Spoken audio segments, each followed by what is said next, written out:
Esta conferencia comenzará a grabarse. Hola, mis queridos alumnos de cuarto de secundaria. Nos vemos nuevamente con el profesor Arturo en el curso de literatura. En esta oportunidad vamos a hablar sobre la literatura de la colonia. Y se dice que la literatura de la colonia se establece en el Perú a partir del año 1542, cuando los españoles establecen el virreinato en el Perú. Como principales hechos o acontecimientos que se dan en este periodo de la colonia tenemos los siguientes. Desde el punto de vista económico, vemos que la base de la economía en el virreinato fue la minería, es decir, se cambia la agricultura por la minería, en la cual se le obligó a los indígenas a trabajar en las minas, en las mitas y en los obrajes. Desde el punto de vista social, vemos que hubo un marcado racismo y discriminación hacia el indígena. Con la llegada de los criollos y españoles, se marginó al indio, a los negros y a los mestizos. Habíamos dicho en la literatura de la colonia que se produce el proceso de transculturización y se produce lo que se llama el mestizaje, la unión de un español con un indígena en nuestro país.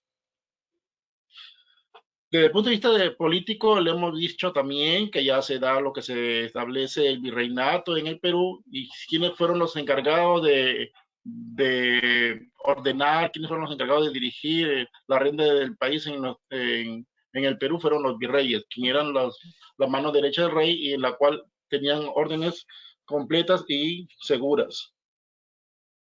Desde el punto de vista religioso, vemos de que se produce un cambio en la religión.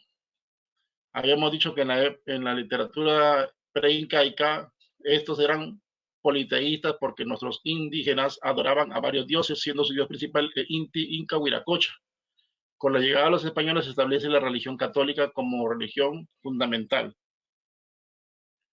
con el fin de perseguir las herejías que iban en contra de los preceptos religiosos de aquel entonces. Desde el punto de vista lingüístico vemos también que hay un cambio.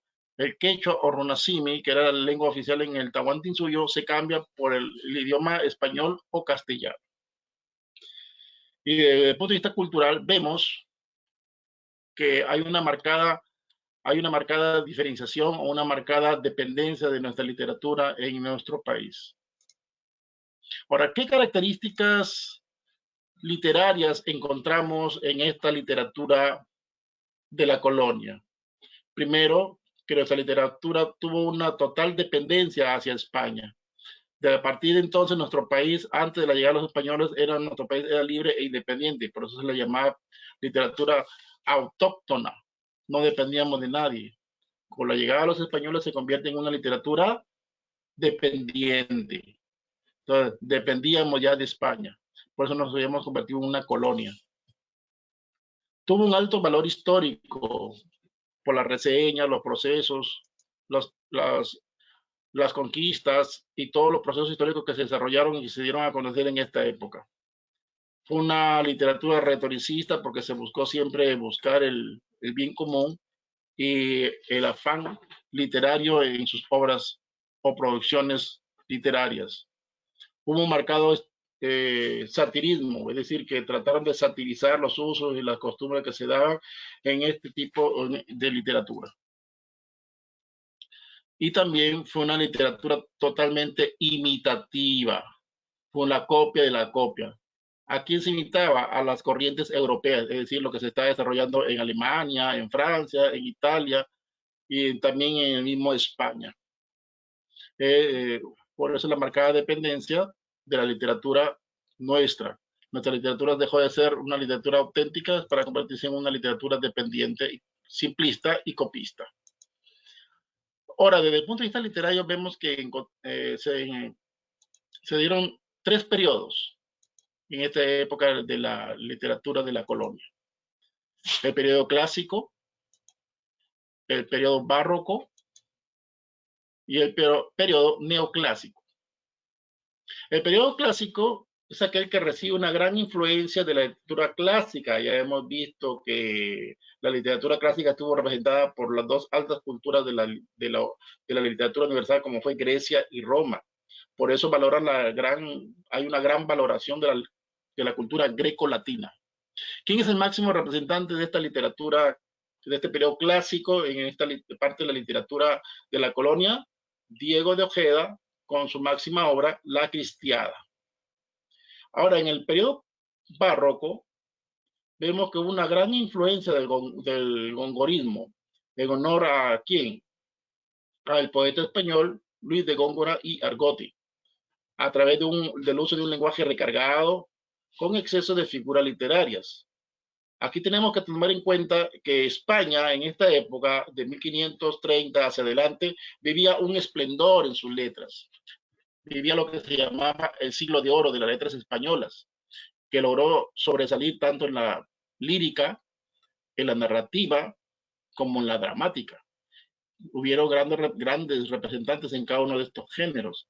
Y es por eso que esa producción, es por eso que esas caracterizaciones literarias se manifestaron acá en nuestro país. Quien sobresale en este periodo barroco fue Amarilis, con su famosa carta Epístola de Amarilis Abelardo.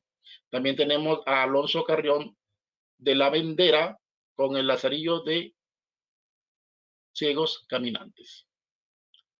El siguiente periodo neoclásico surge con la caracterización de una literatura planteada en lo nuevo. Neo significa nuevo, clásico, retomar nuevamente lo clásico, retomar los moldes de Grecia y Roma, pero con aditamientos muy personales. ¿Quién sobresale en este periodo neoclásico de la literatura de la colonia? Tenemos a Pedro Peralta y Barneo con su famosa obra Lima Fundada. Muy bien, ahora tenemos algunos rasgos biográficos del máximo representante de la literatura de la colonia, ¿cuál es? Juan del Valle y Caviedes. Juan del Valle y Caviedes nació en Porcuna, España, posiblemente en el año de 1652, pero se trasladó a América muy a temprana edad. Tuvo una formación autodidacta con influencia del famoso poeta español Francisco de Quevedo. ¿Qué significa que tuvo una formación autodidacta? Que él mismo se instruyó, auto por sí mismo. Él mismo se instruyó, no tuvo una formación académica en algún instituto o alguna universidad, sino que él tuvo la influencia de este poeta español Francisco de Quevedo. Se casó, pero al perder a su esposa se volvió ensimismado, reservado y amargado. Y se hizo llamar en sus poesías como el poeta de la Ribera. Murió en el año de 1697. Escribió obras de gran importancia como Dientes del Parnaso, Los privilegios del pobre, un poema muy conocido, entre otros. A continuación, vamos a observar un poema muy importante de este gran representante de la literatura de la colonia, Pedro Juan del Valle y Caviedes, titulado Los privilegios del pobre. Y dice así: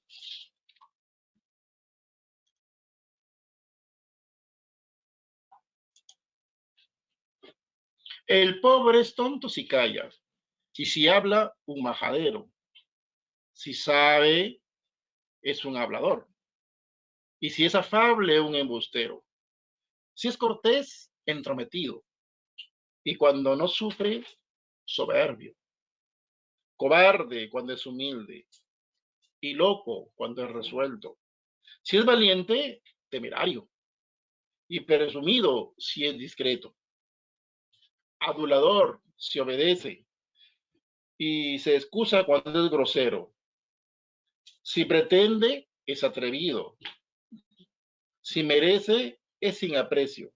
Su nobleza es nada vista y su gala sin aseo.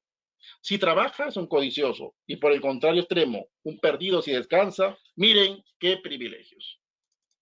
Muy bien, jóvenes, hasta aquí entonces hemos terminado con la actividad del día de hoy, titulada Los privilegios de la literatura de la colonia. Nos vemos.